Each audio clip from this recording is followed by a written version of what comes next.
gummy bear.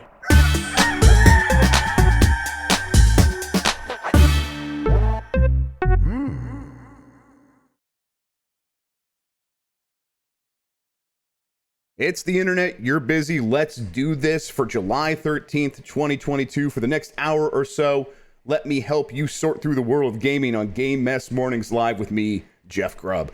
Today, Bayonetta 3 is getting ready to step on all you little freaks this fall, but first, please join me in welcoming today's co-host to Game Mess Mornings. It's Lucy James from Giant Bomb and GameSpot. How you doing, Lucy?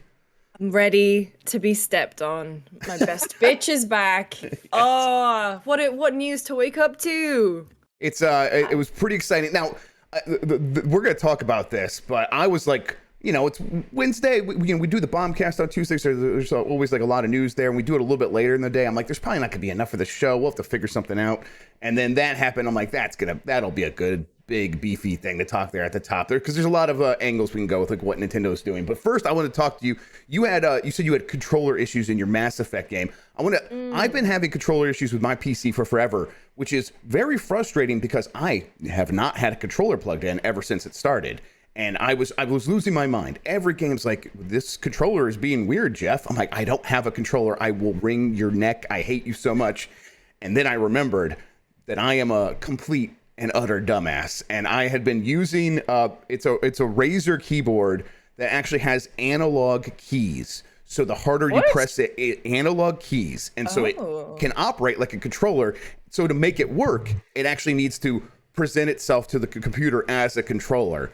And so I think like this was causing my reticle to go weird and neon white. Right. I was trying to play Skyrim last night, and it was like, we're not even going to let you use a mouse because this is a controller. And so finally, that's when I realized that like this keyboard is the problem. I unplugged it, plugged in a different keyboard. Of course, that fixed it. Of course, now like, oh my God, this problem I've been like struggling with for months now. Even before I moved in here, like when I was still in Colorado, I was having issues with this, and then I finally just put two and together. I'm just very. Not smart. No, hang on. I mean, I don't think anyone would anticipate a keyboard would be pretending to be a controller. But also, does this mean you're going to have to redo the Invitational, the Neon White Invitational? Because I feels. Think so. Yes, I'm not saying that Alex had some kind of Alex Boniello, obviously the winner, had some kind of. I'm glad someone said it. Road to victory. I'm glad someone said it because I didn't want to come out and like point it out, but I was cheated out of that 100%, and none of my time should have counted. Redo the whole thing. I think we already have plans to do that again because that was a lot of fun. That was such a fun stream to watch. Yes, and we got people asking to be on now. We might need to get Jan a new computer so it doesn't explode on them. But I really want to do some more of that.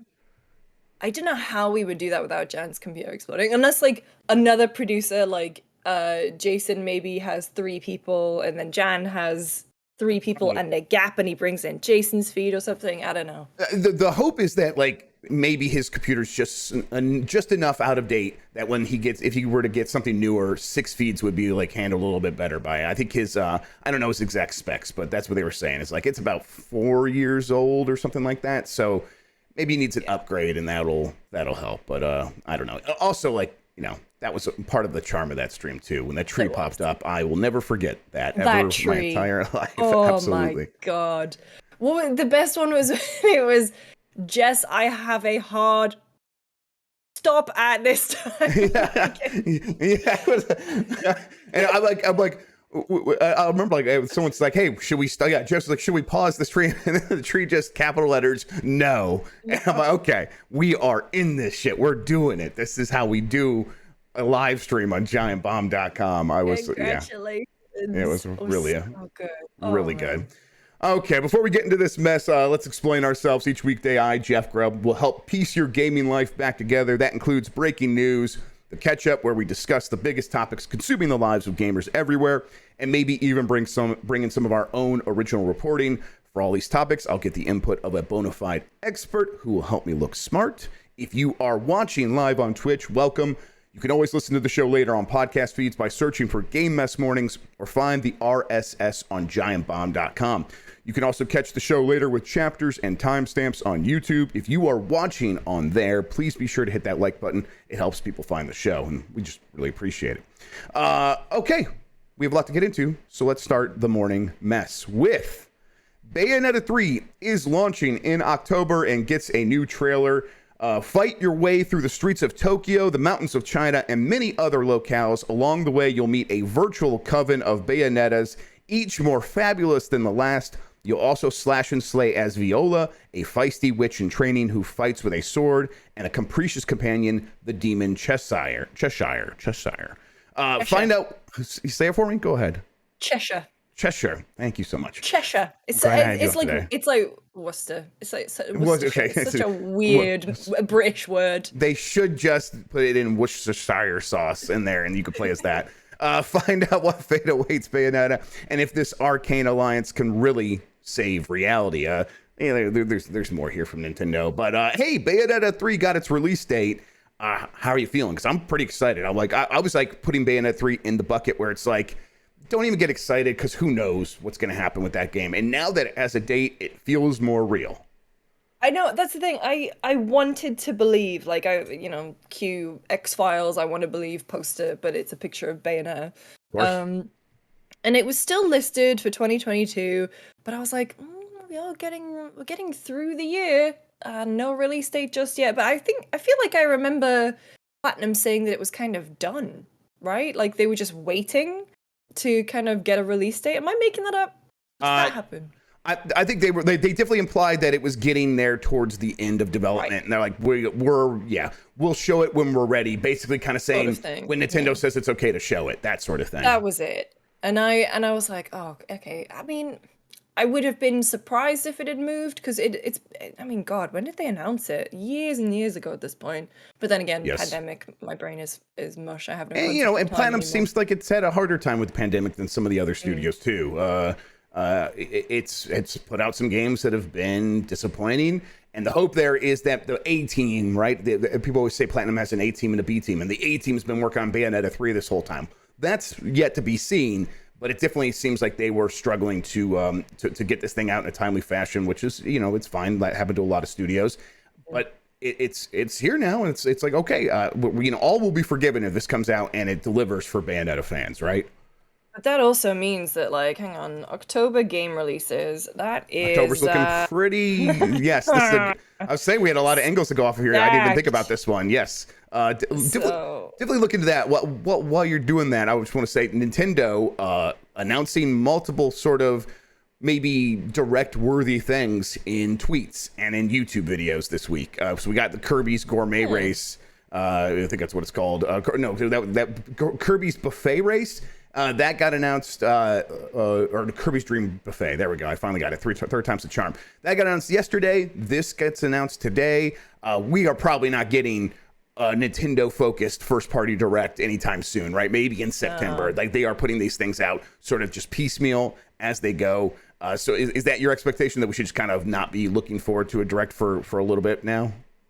Yeah, but I also kind of wish that they would. There's nothing that really, matches the excitement of a direct. And also, it has huge, like, I was working on this story for years and they just tweeted it out energy every time they do it. And it's like, but the thing is, and this is speaking as someone who is on Twitter a lot, you're on Twitter a lot, it's definitely part of our job. Mm-hmm. It's where a lot of the news happens. Vast majority of people in the world are not on twitter.com. And so how are you gonna, I don't know, like there isn't a sort of centralized E3 where everyone would, well, there will be next year. There isn't like this centralized E3 where everyone's gonna get the news. I wonder if that's going to hurt them in some way. They're not going to have the big thing where all the game sites are going to be talking about it, even maybe trickling over into mainstream. Because that's what E3 used to do, right? It used to permeate into, you'd always see the BBC there, and it's like, the gamers have come to Los Angeles, to the convention center, for the biggest, game show of the year. And so I feel like tweeting it out doesn't have the same excitement to it.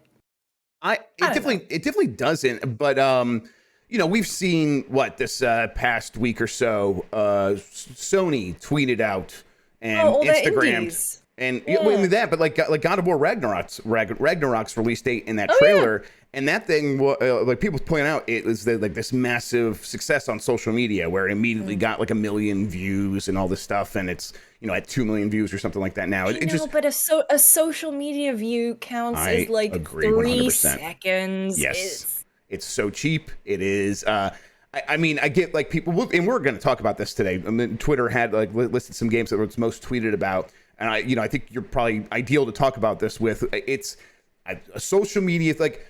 Yes, God of War can take over social media, but then it's like that is so far removed from, spending $70 on a video game. Those are completely different orbits from one another. So that's not to discount what God of War Ragnarok was doing. I think it's just to say that social media is effective to a point. And then you kind of do need something like a Nintendo Direct to reach that audience. And we I've talked about this before, where other companies that try to sell games on Nintendo platforms are fully aware of this, where when they have a game, like this happened with EA and Apex Legends. Apex Legends for Switch could have shown up anywhere. They wanted to get it into a Direct because EA struggles to speak to the Nintendo audience. They could have had Nintendo put it out as a tweet. They could have put it out themselves. They could have. I think they had their EA Play showcase that year or something like that. They could have put it there. No, they wanted it in a Direct because EA struggles to speak to that Nintendo audience, and when a Direct happens, that audience shows up.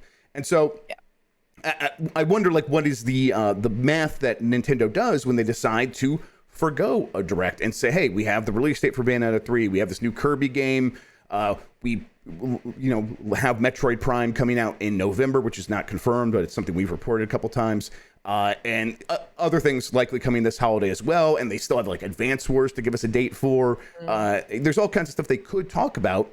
And so why do they decide not to? I think it probably has something to do with, well, okay, that Kirby game is an eShop only downloadable title that's probably not going to be a full price game. And Bayonetta 3 is a well-established thing that we know is coming. This is just a release date.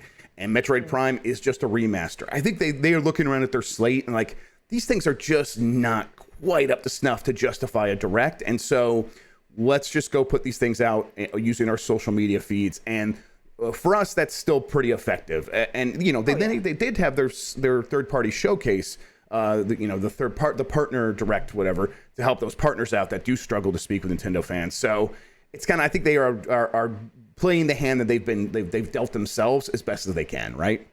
Yeah, I think maybe either they just didn't have enough to do a big old first party Direct, Nintendo, a lot of in Japan in particular, like a lot of developers have struggled with the pandemic and the move to work from home.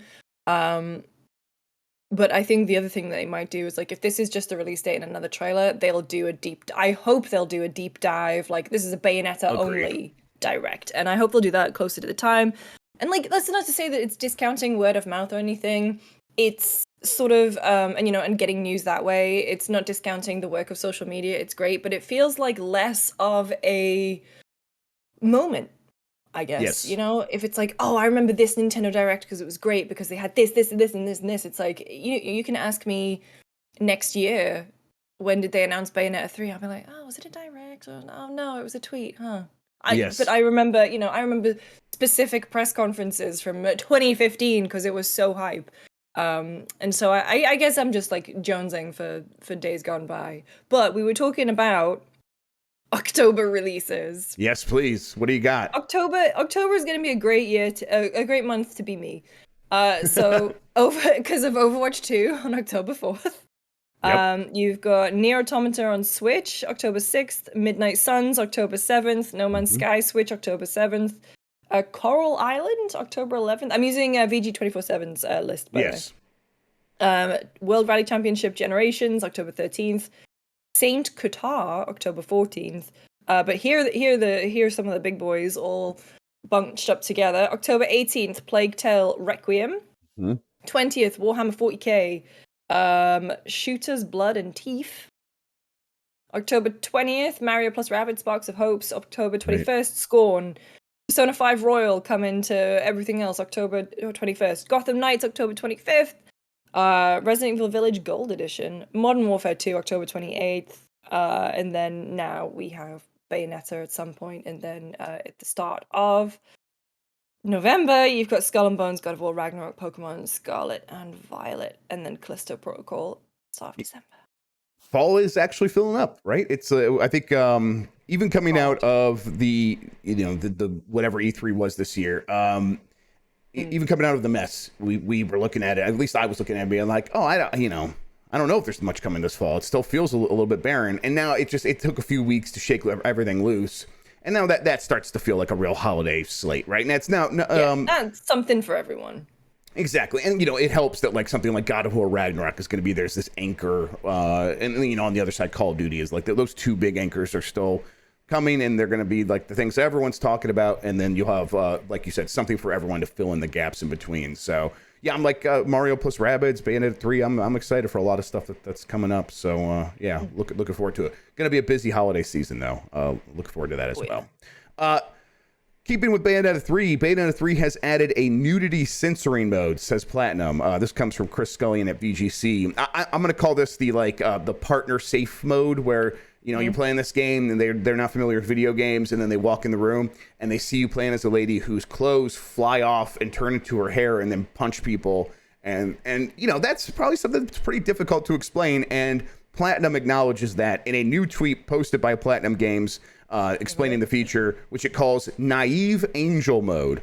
In order for more people to enjoy it, Bayonetta 3 is equipped with an epoch-making Naive Angel Mode. By setting this mode on, you may be able to play in the living room without creating an awkward atmosphere. Which, hey, is that what they said? That's what they said. Hang on, I'm watching. Hang on. It's very good. I completely agree with that idea. Like, but.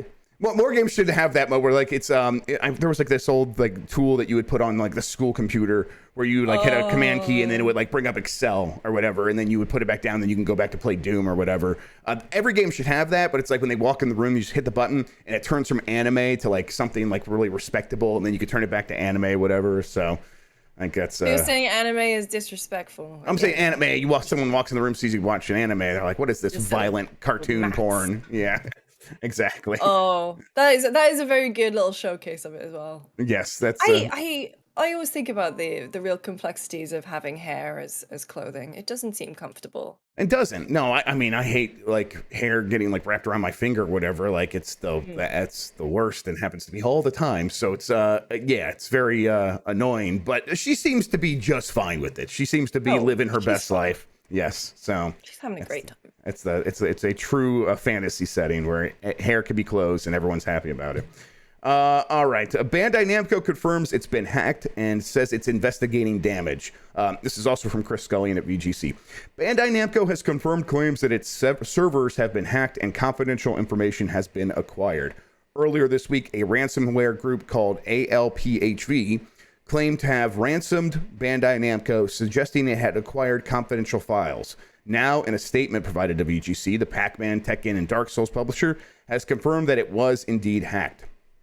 On July 3rd, 2022, Bandai Namco Holdings Incorporated confirmed that it experienced an unauthorized access by third party to the internal systems of several group companies in Asia regions, excluding Japan. The statement reads, "After we confirm the unauthorized access, we have taken measures such as blocking access to the servers to prevent the damage from spreading.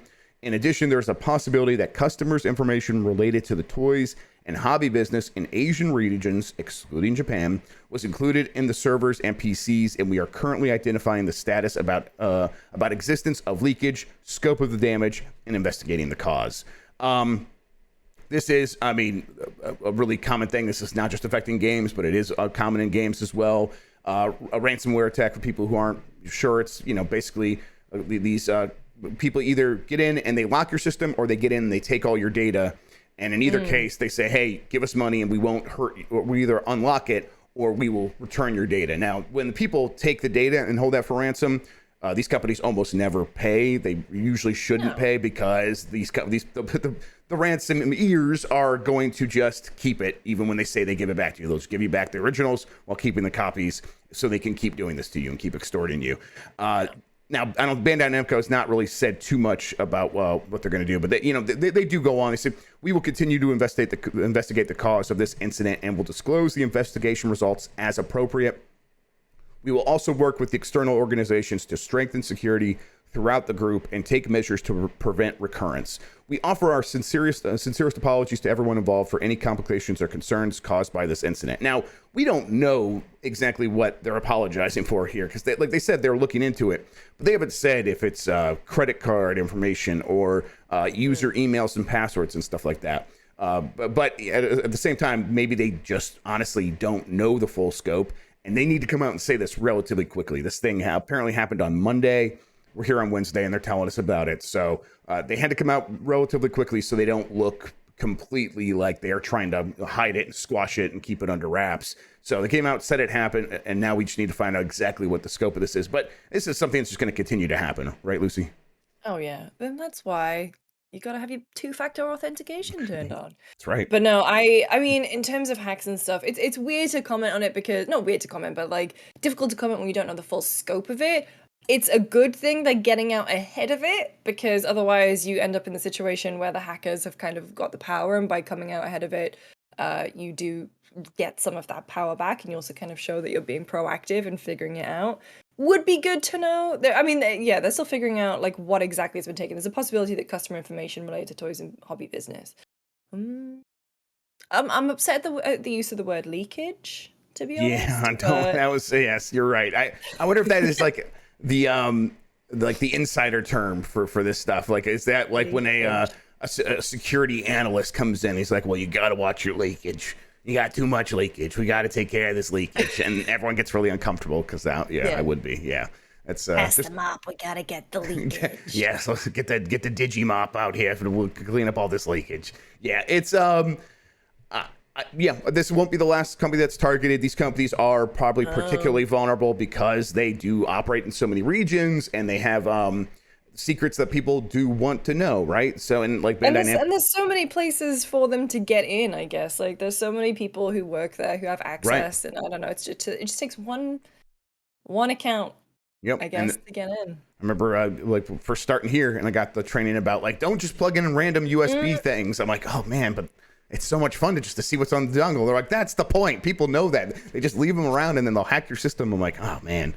Now I'm like, now I'm worried about all those USB sticks I got from like E3 or whatever, and I'm like, oh man. Oh yeah, if you find one on the floor at medieval times, don't plug it in. Well, yes, that's for various reasons. There, yeah. Absolutely. It was a few years ago. I think it was Square Enix Europe when they had that Twitter account that got hacked. And all they did was like they just were tweeting at people and being antagonistic. However, one of the people they tweeted at was Tam, and they called him a fucking weeb.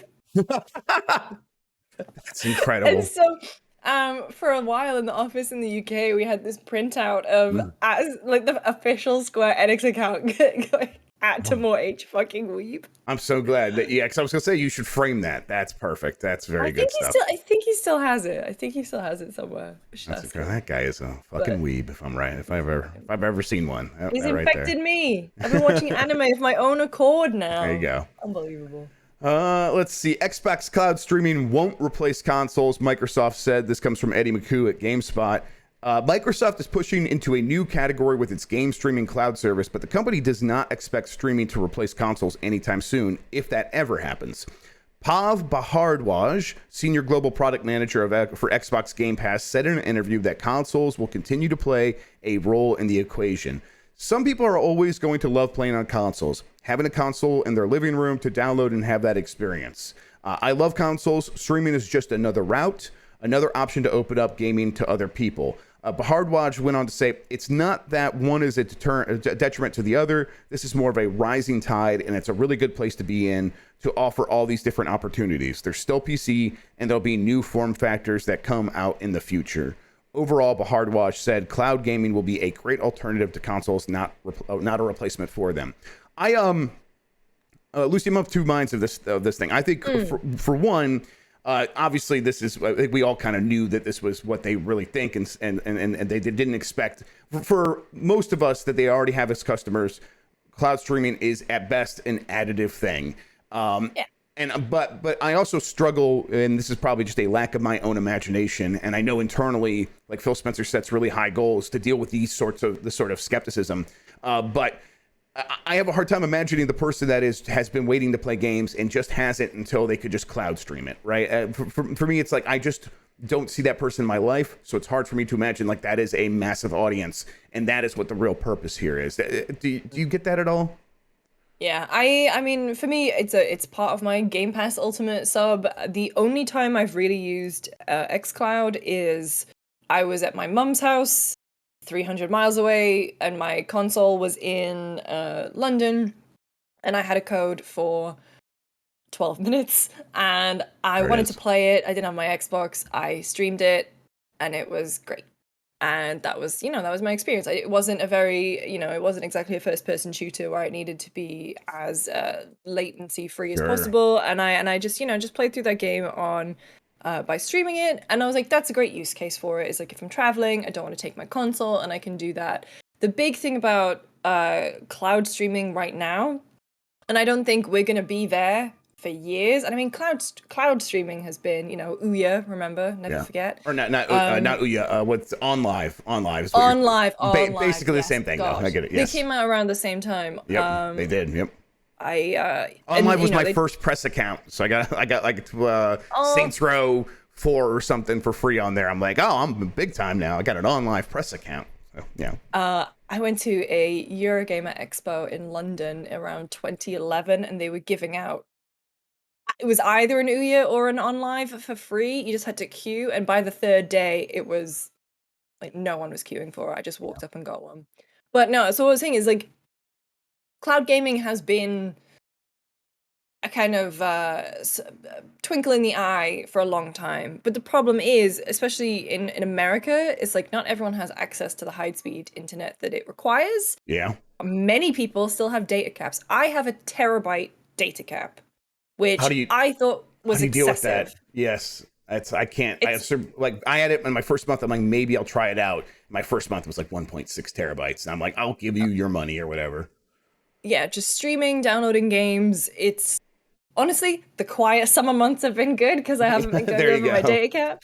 But it's and streaming data. I know that was a big contentious thing when Google Stadia launched as well, because they were talking about the amount of data it would take. And I remember Peter Brown, former GameSpot editor, was kind of doing a comparison about how much data it would take just to stream a game, and it was massive. Like it was just a huge amounts of data, and that is not the ideal. Like streaming is never the ideal way to play a game, at least right now, because I there's think still a bunch of problems. And so I think the Microsoft approach, which seems to be very indicative of how they're approaching their gaming portfolio anyway, it's like they want to be everywhere the gamers are and give the choice to the consumer. And so, if you get the new Samsung TV, you've got Game Pass on there, you can stream on there. If you've got a console, if you've got PC, they are working to, like even on mobile phones, they are working just to be an easy access to everything. Like as long as you have that, as long as you have a screen, they're basically doing what Stadia did, but better. Yeah. And I think like you wrote, like it needs to just show up in front of people, and people almost don't even think about how it's happening. They just know that they are getting a game they want to play, and they have immediate access to it. I think like on the phone, that is going to be a completely different audience than what I'm used to, because the people I talk to are like, hey, I need a controller. But then there's kids who are like, that story yesterday about Fall Guys clone that has already had like 65 million downloads or whatever, like Stumble Guys on phone. People are just playing that on their phone, and it's yes, exactly. And it's just a bunch of kids playing with touchscreen controls, and they have easy access to it. It's right there on their phone. I think it's probably free. So it's like, of course, this is just how they're going to go for it. And I think if there's a game from xCloud that just they want to play, and they install it from the App Store or whatever, and then it just launches in the cloud version, they don't even think about it. As long as everything else works perfectly, then yeah, they're probably just going to stumble into playing stuff on the cloud, and that's kind of what Xbox is probably thinking here. I said it was of two minds earlier. I think the other thing there is I think that part of this is Microsoft says stuff. Like after the Xbox One, Microsoft learned that they can just say the thing that they know we want to hear when in reality they're like they are just doing the slow transition. And now that's not to say I don't actually think consoles are going to go away, but like with digital ownership and checking in and all this stuff we got mad at Microsoft for saying the Xbox One was going to be like these are going to be core to how this thing works. Most of those things have come true, and since then Microsoft says, hey, we just give you the options. We're just giving you choice. And they're sort of like giving us the rope to hang ourselves with, right? Like, let's just let people choose the thing and make it so convenient they can't help but go in that direction. I think they think they're going to be able to do that with cloud gaming as well. I don't know if they're going to actually be able to pull that off in the same way they have with like slowly pushing everyone to digital.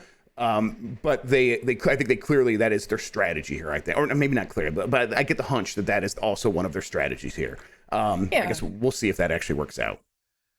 We'll see. And also, if we want to quickly talk about PlayStation, because the PS Plus games just dropped. I just dropped a link in. Ugh. Oh, awesome! Thank you. You hit Control Shift. There you go. Awesome. There we go. I will. I'll put it up here. What do they have? What did they drop?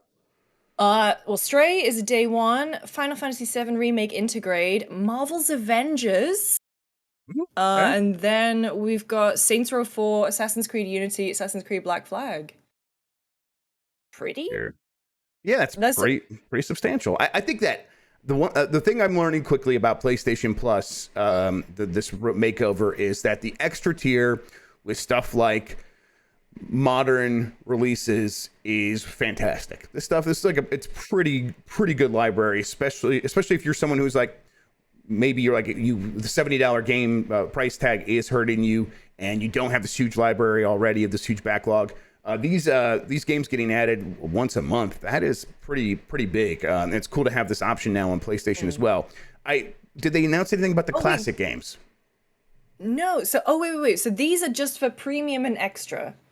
Yes. So normal PS Plus is just called Essential. PlayStation Plus Essential. Okay, so these aren't your regular PS Plus games. This is the stuff that's coming to Game Catalog and to everything else. So we've got Assassin's Creed Unity, Black Flag, Rogue Remastered, Freedom Cry, the Ezio Collection, Saints Row 4 Re-Elected, Saints Row Gat Out of Hell, Spirit of the North Enhanced Edition for PS5, Ice Age, Scrat's Nutty Adventure, PS4, Jumanji the video game, PS4, Paw Patrol on a Roll, PS4, and Ready Set Heroes, PS4. And then in the Classics catalog, this is actually depressing though. Okay, go ahead. And then in the Classics catalog for premium, you've got No Heroes Allowed from PSP and Loco Roco Midnight Carnival. Okay, so at least the Loco Roco Midnight Carnival. I don't know if that's like a beloved Loco Roco game, but I guess it's nice to see Loco Roco. Two PSP games, and that's it added to the Classic catalog is rough. Now, being completely fair, this pretty substantial list of more modern games is impressive and deserves to be called out for being so.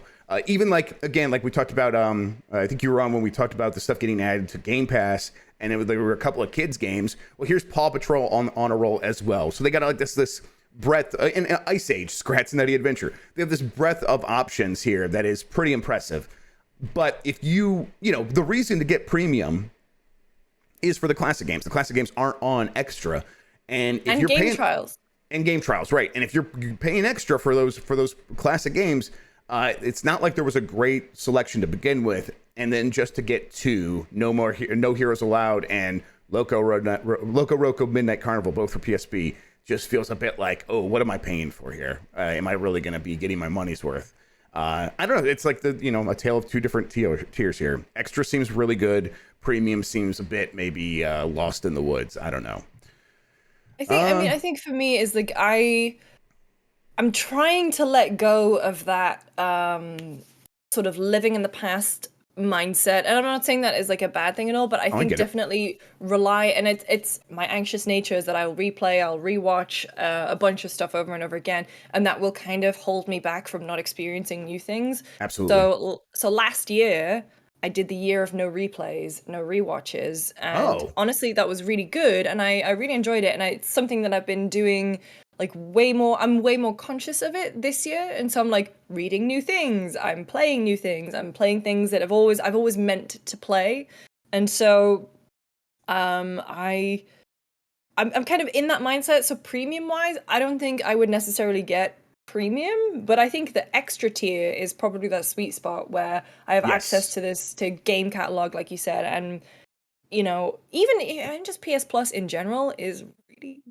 good. Like in terms of like it's got. Yeah. I mean, so me and my buddy Simon use SharePlay quite a bit, or at least the pinning in the window. So there was a time last year, he was playing Mass Effect for the first time, and I was playing something else, but I wasn't really paying attention to it. It was like one of those games, and so I just had his Mass Effect run pinned into the window, and I was just chatting with him over a party chat and helping him, and we did the same with like Bloodborne and stuff, like me and Tam watching him play Bloodborne, and it's just I don't know. People don't really use that feature as much, or I feel it's not really talked about as much. But I don't know. Like in terms of premium, I'm probably not there yet. I'm interested to see how I guess the demos are going, and maybe if there's something I really want to play, or maybe if I really want to stream something. Stray's gonna have that demo, but it's also like I think it's isn't it part like it's just in there, right? You just get the game, so like I guess you get it day one, right? So yeah, I'm trying like maybe there was another game that they were mentioning had the demo, but I'm like either way, it's like I would like to see those demos. I don't think they are quite as long as they are on like EA Play, that service where it's like 10 hours. I don't think they do 10-hour I think it's 3, but trophy and save progress does transfer. Right. It's like so it's like they're not even like demos. They are just the game, and you're starting them, and they're on a timer, right? So that's it's a cool. I think it's actually a pretty cool thing. I would take advantage of that. But like to get the classic games, it's like for me, it's like a lot of these classic games. I am someone who's going to replay a lot of stuff, but I'm good. If I'm going to replay something I really like, I'm probably doing it on my Steam Deck. If I'm getting the premium service on PlayStation, I probably want to do it to discover old games I never played before. And so I'm like, even on that front, the service just seems a little lacking, but extra seems fantastic. No. Oh, you just reminded me. So no. So I didn't pre-order my Steam Deck until end of last month. I did the little calculator thing and it said it's coming. I'll get the email end of August. Simon was like, "Do you want my reservation?" And but it's only the 256 model. Now it's the least one, the lower one. It's not the middle one. I pre-ordered the middle one. Right. And so also it has to be sent to the UK, and I'm going to the UK next month. But no, it's fine. I had until end of today to claim it. I bet you won't have to wait until the end of August to get your email. They seem like they're really speeding that stuff up. So I think their goal there is to have Steam Decks in stores this holiday. So they're probably going to want to like really catch up as quickly as possible with everyone who has a pre-order through Steam. So and if I'll say that low model, the $400 option, I think that's really viable for a lot of people.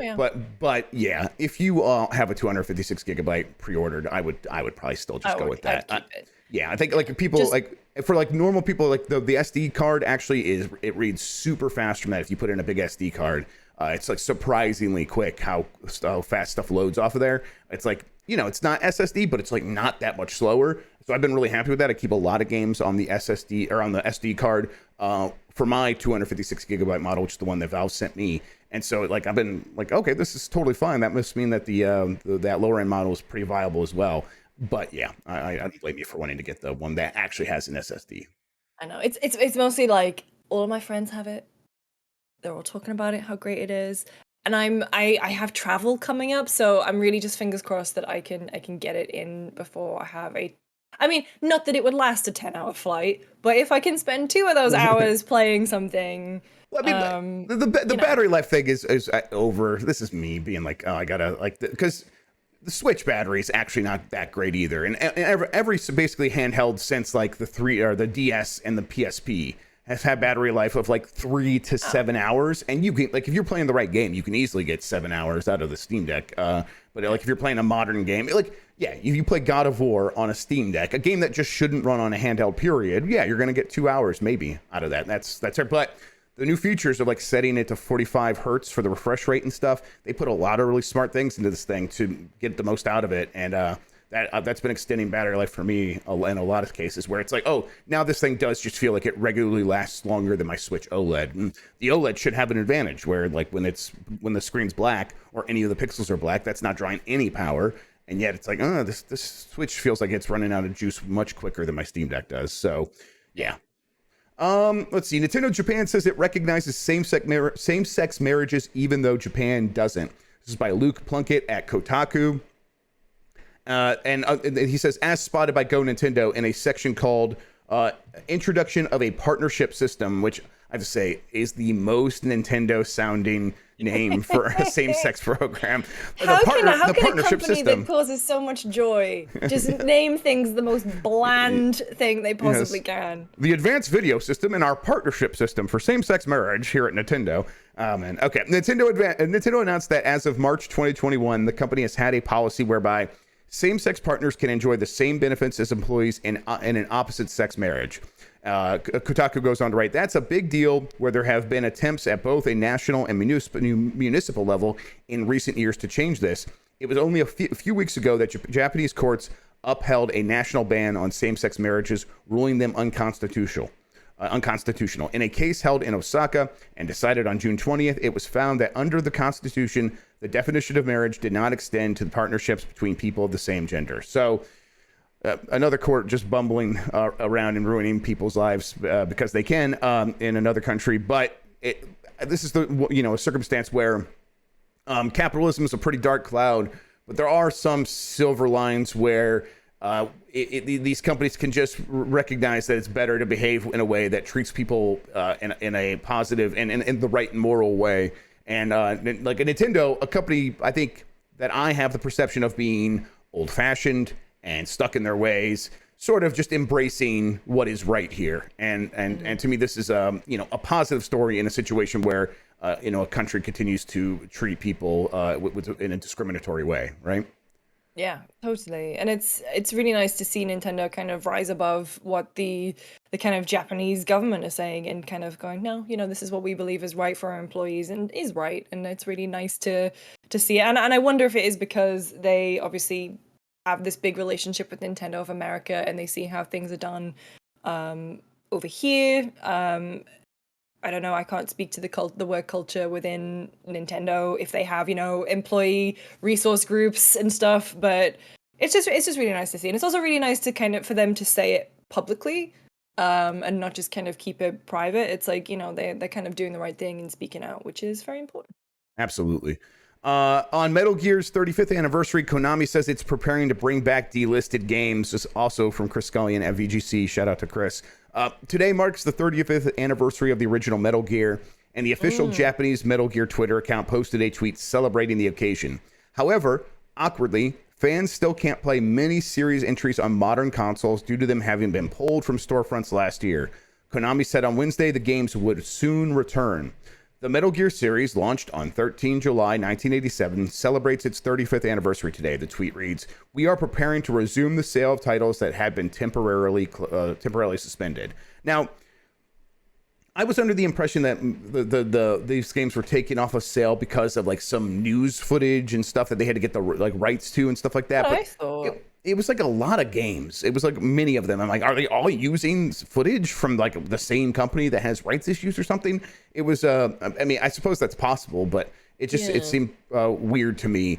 They can't, no spoils, please. Cause I'm doing my playthrough. I've done Metal Gear 1 and 2. I'm taking a pause. I'm going to do 3 after I get back from the UK. But no, I mean, the endings of 1 and 2 in particular, there is so much footage. Okay. And so I wonder if that's it. But also, does it take that long? Wasn't it like December last year or something? Yeah. It was a long time. I had to for this big franchise too, right? This is a big important franchise. You kind of think you would just get it figured out. I don't know, but how much does Konami really care? Yeah, that seems to be it's not a the other thing pachinko here. machine. Exactly. But to play it, I had to buy the dual copy, the Metal Gear 1, 2... No, Metal Gear 2, 3, Peace Walker. I had to buy it for Xbox 360. I already had Metal Gear Solid through GOG. But yeah, I had to buy it from Amazon because that was the only way I could I really think get you it. might be ideal to ask this then. So you've been playing these, relatively older versions of these games. Do you think they could just put out what was available before and just make them for sale again, and that would be enough? Or do you think they maybe need to like go a step further and like take full advantage of Xbox backward compatibility and put in a bunch of extra stuff, or maybe not a bunch of extra stuff, but do a little bit extra to these things when they re-release them to make a big deal out of it? I would love to see them make a big deal out of it. I think the one version in particular, I know if you got the what was it, the PS Classic, like that little... Yeah. Yeah, that Metal Gear Solid's on that. I stupidly didn't get one of those, even though they're like $10 in Walmart. I got it from GOG, and while I enjoy playing it on PC, as in to stream a game, it was much easier. However, the controller and even just the keyboard binding for that game, baffling. Baffling. Yeah. Super, super weird. Things like quick select, Dan Riker, bring back Twins. Twins thing, yes. We'll get Dennis Dyack on the phone for you, Dan Riker. Don't worry. Like quick swap wasn't bound at all. So when I was playing, I was fighting against the Hind D. It took me 4 hours because I couldn't quickly. Oh no!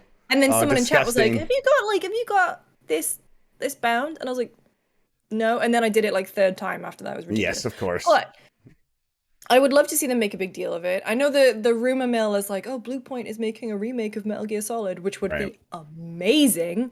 But at the end of the day, it's just how much does Konami really even care?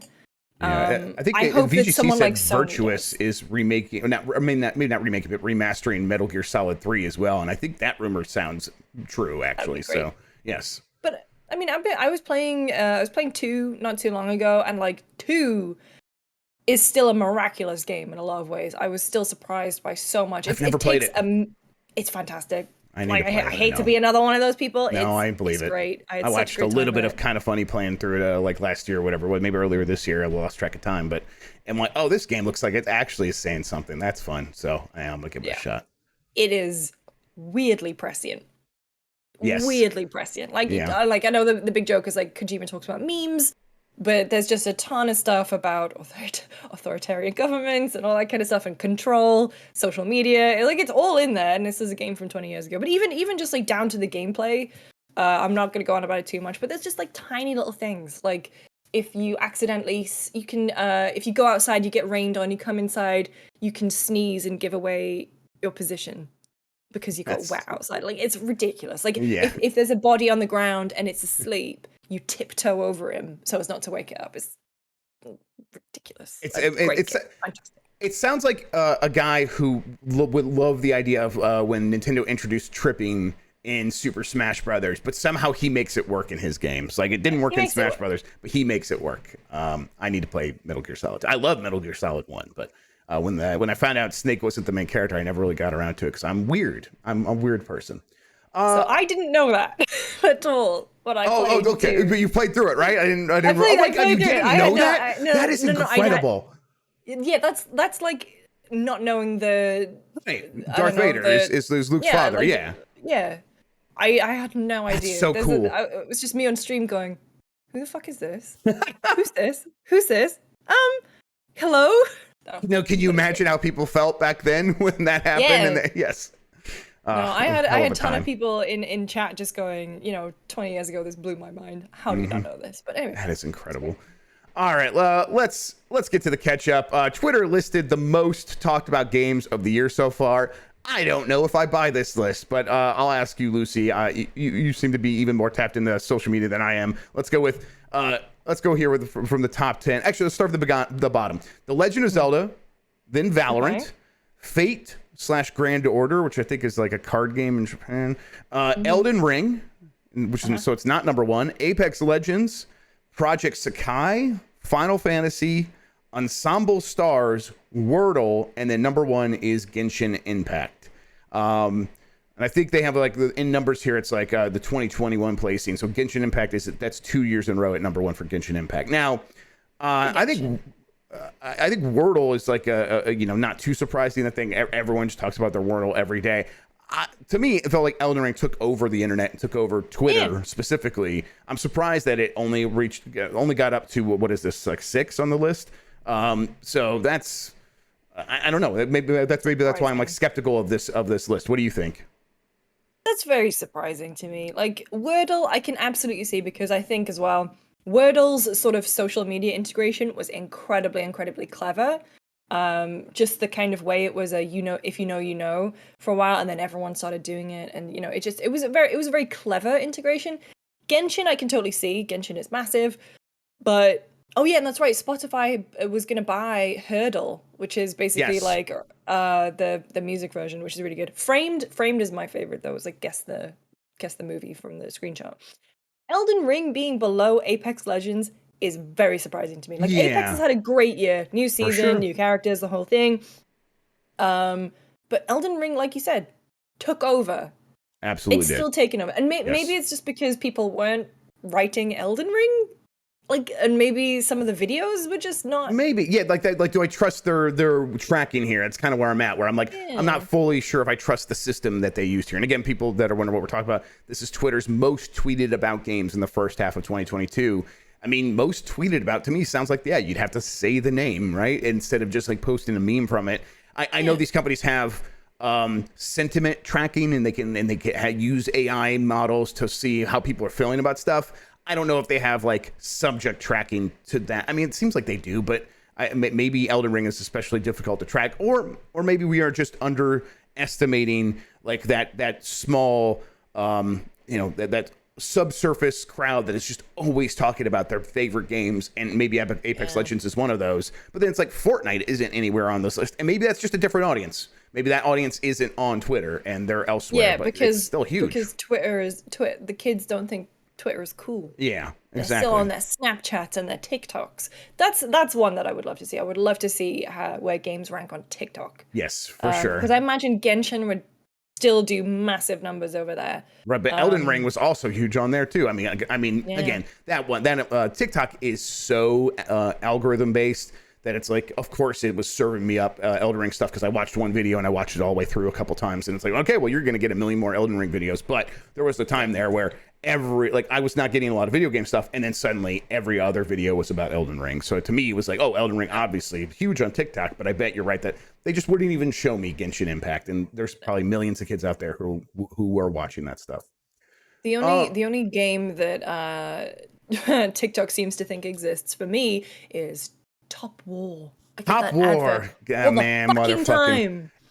I'll tell you what they did. They were not doing ads like that for a long time, and then they decided to like turn on that switch, and it was like a flood of really bad fake people talking in a fake way about a game. People keep telling me to play Top War. Yeah. Shut up. Hey, have you tried Top War? That game doesn't even look real. All right, I'm gonna play it, and it's like, because then they have the comment on the screen, like someone commenting and asking, they're like, well, none of this happened. This is all a lie. I hate it so much. And I'm like, I have a pretty high tolerance for ads on the internet as someone who made their living based on a website that survived with ads on the internet. So I'm like, I've sort of built up a thick skin to that stuff.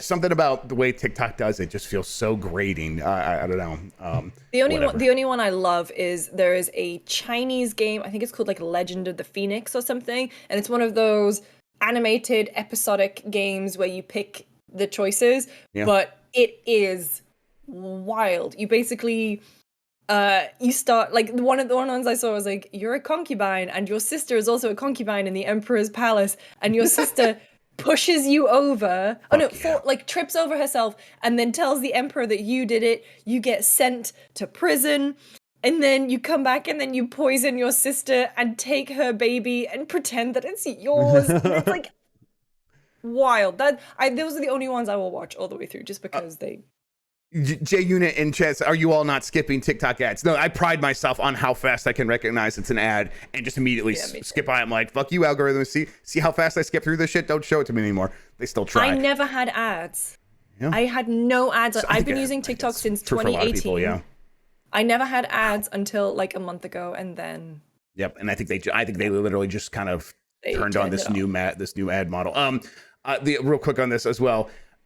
Ebony ads are back, and this time Ebony has got to be the one game that has changed its advertising. I think you guys talked a little bit about this on the Very Online show. They used to do ads where it was like the lady on the side of the website saying, "Come on and save me, my lord," and like that was their now their strategy is, Hey, have you seen those ads where the game is like you pull the key and it lets the lava down, and then you go to play the game and it's nothing like that? Well, this one really is. And I'm like, Ebony, go fuck yourself. I know for a fact you're not that game. You've been around for forever, decades before that genre even existed.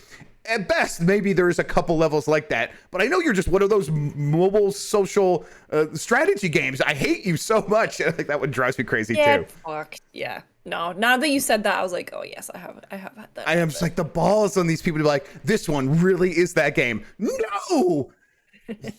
All right. Don't use your Switch in temperatures exceeding 35 Celsius, warns Nintendo. It's by Ollie Reynolds at Nintendo Life. Nintendo has issued a warning to its Japanese audience against using the Nintendo Switch in high temperatures, stating that doing so will increase the internal temperature of the machine. It also warns against blocking the air intake and exhaust vents, as this will exacerbate the increase in internal heat. In a translated tweet, playing Nintendo Switch in a high temperature area can cause the temperature of the console to rise. Please use the console in areas between 5 and 35 degrees Celsius. Have you ever had the Switch shut off on you because it overheated? I've had that happen twice, I think.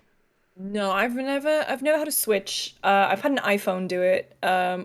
So people kind of like mocking this tweet a little bit, but in the UK, obviously I'm British and a lot of friends back there, they are having an ridiculous heat wave at the moment, and next Tuesday it's going to be 35 degrees Celsius, which is about 95 Fahrenheit. Oh, gross. Which like the UK is not built for. No. Yeah. We have no infrastructure to cope with that. And so people were I saw people being like, oh yeah, 35C, that's nothing. And I was like, don't be playing your Switch in the UK next Tuesday, I guess. And then, like my understanding of the way weather works in that part of the world too is like that is extremely bizarre, because if you look on a map of where the UK is, it's like almost parallel with like the really cold parts of Canada, but because of the jet stream of the oceans, it carries some warm air over there, and that's why it's like, oh, this pleasant temperate climate. The idea that jet stream's getting so fucked up that it's like carrying 95 degree temperature into the UK is like to that level of like, you know, longitudinal temperature or whatever. That is really scary to me. It's like weird. I'm like, I'm uncomfortable about it. Yeah, I mean, even the last week or so, the lads in the UK have just been like, we were on a meeting with them yesterday, and they were just like, this is miserable. Just they even, you know, I know people who not sleeping because it's so hot, like pets are suffering, and like ultimately people are going to die because it's going to be too hot and they don't have the help they need and like to be able to be cool. It's Zombie Pie in chat, hot take, we probably should do something about climate change. Yeah, maybe might be onto something there. All right, let's while we to do this last one, and before we move on to the polls, so everyone help me think of a poll question, because I didn't come up with one. All right, let's see here. There was a leak from that Bandai Namco thing, and it looks like this. And this, someone put this together right when the hack happened.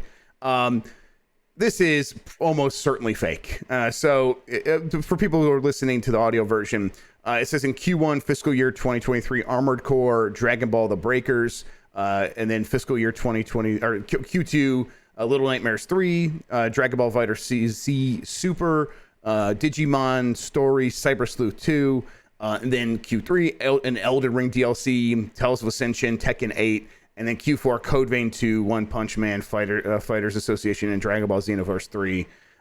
Some of these things people found like these are fan-made logos and stuff like that.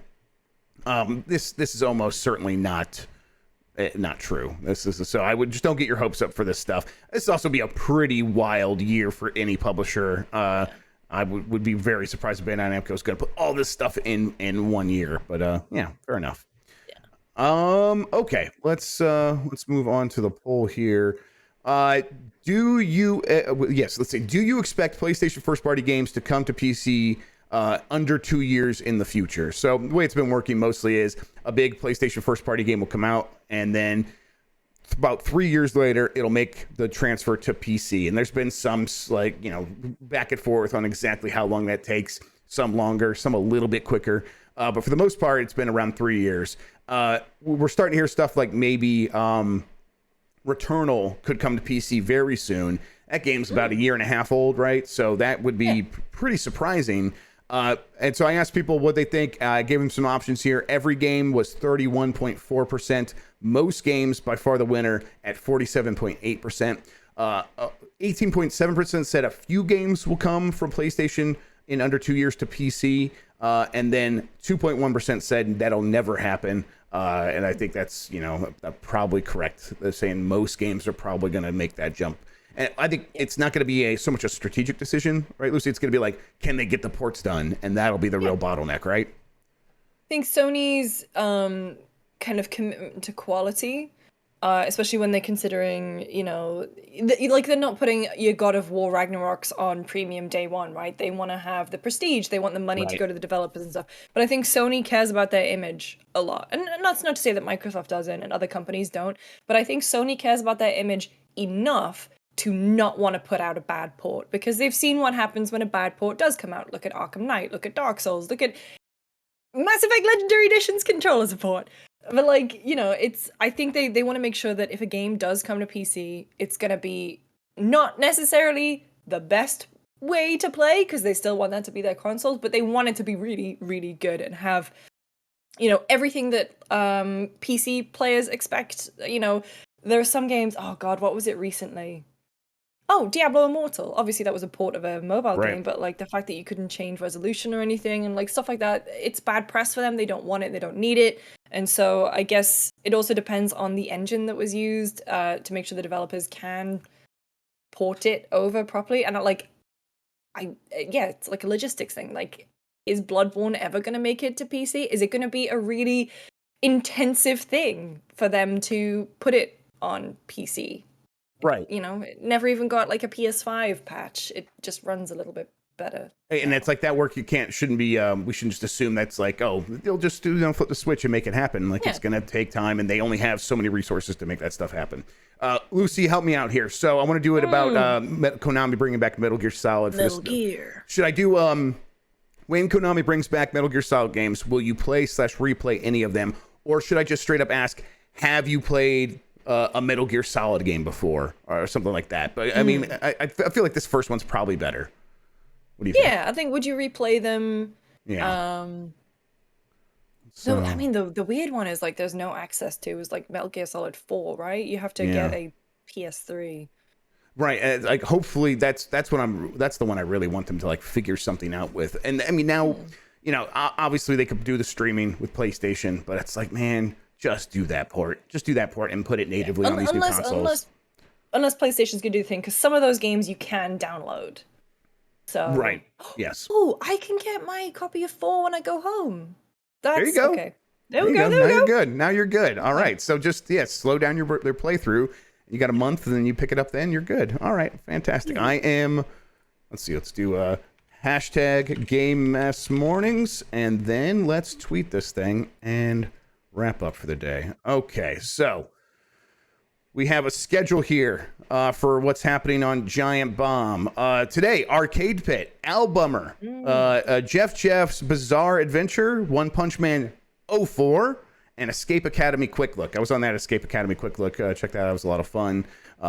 Check out all this stuff. We also might do a stream. We need to figure it out, but it's just going to come down to... I hope you do the stream. I think it could be right. It could be a lot of fun. So everyone, what you could do is just yell at Dan Reichert, say, "Don't be afraid of computers." Or tell, hey Dan, let Jeff access your computer to set it up for you. Nothing bad will happen. Nothing bad at all. If you do that, I'm going to request that you change the desktop background. Oh, of course. Yeah, don't worry. So just a picture of your face. Yes, there we go. Very good. And then tomorrow we're going to be back for Game Mess Mornings, Voicemail Dump Truck, the very online show 24. Do you guys, do you have the topic you want to tease for that? Can you say? It is a topic that I it's a me episode, so consider it a little bit more uplifting. It's a topic that I hate. I'm known on the internet for being a hater of this particular. I don't even want to call them memes. It's a character thing that I hate, and we're gonna delve deep into why it's so popular and why it's had a sudden resurgence recently. Maybe we'll have some bananas on the way. That's a hint. That's a hint. Ooh, okay, I'm excited. Hypercharge quick look, and then Unprofessional Fridays on Friday, and we'll close out Game S. I think I'm having Imran on tomorrow. Imran Khan from Fanbyte, everybody. So awesome. tune in for that. And you're going to be on Kind of Funny's game. What is it? Game news thing. Yes, on Friday, right? Games Daily on Friday. Games Daily, yes. Thank you for reminding me about that. I remember they mentioned it. Greg asked me like 2 weeks ago, and I was like. Yes. Right. That's so far in the future. Sure. Why not? They said it on the show, like, oh, and then Lucy and Tam are hosting on Friday. I'm like, that's funny. Lucy and Tam didn't say anything about that. Now that explains it. All right, everybody. There's a lot going on. Of course I gotta there take is. my cat to the vet. I don't blame you. I'm the same way. All right. With that, we are out. Thank you so much, Lucy. I really appreciate it. Thank you all for being the best audience in gaming. And until the next morning mess, have a good one. Take care of yourself and goodbye.